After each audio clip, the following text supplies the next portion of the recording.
Yan na. Ron, pwede mo pa rin ako bakit tinanong ko to sa'yo? Pwede mo pa rin ba ako pag tinanong ko sa'yo?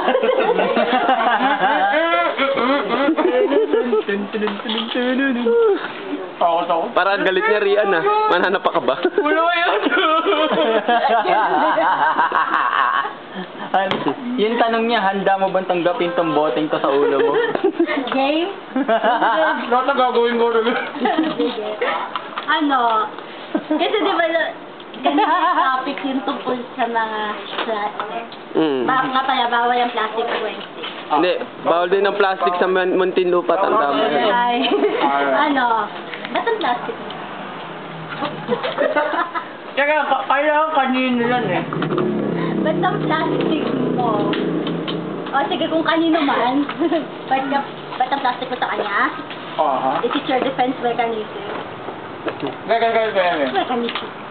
Hindi noon pa kasi yan eh, nung ito medyo mahaba ito. Sige, okay lang yan. Okay lang. Samantalahin ko kung minum. Paano kwento sa amin yun? Asan na yung baso? Wala na, inubos na. Inubos yung baka. Kinain yung baso. Tubig.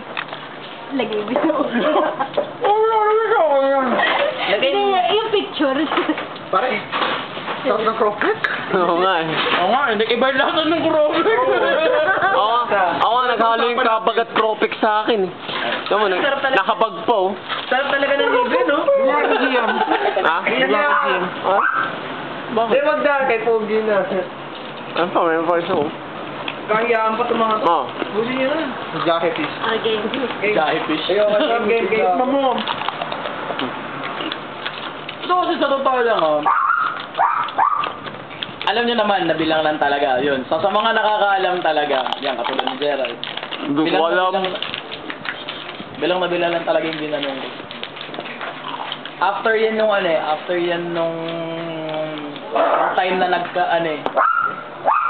alam mo na, diba, nagpakalayo-layo ako sa Gina. After nun, pagbalik ko doon na nagsimula talaga yun. Nung before nun, wala talaga ako pinaplastic ng time na yun. Kasi ang ano ko lang naman, ang dahilan ko lang,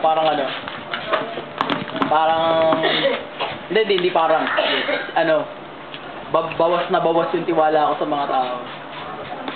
Ganun. Kumbaga, sinasakyan ko na lang rin yung trip nila. Tara. Okay na.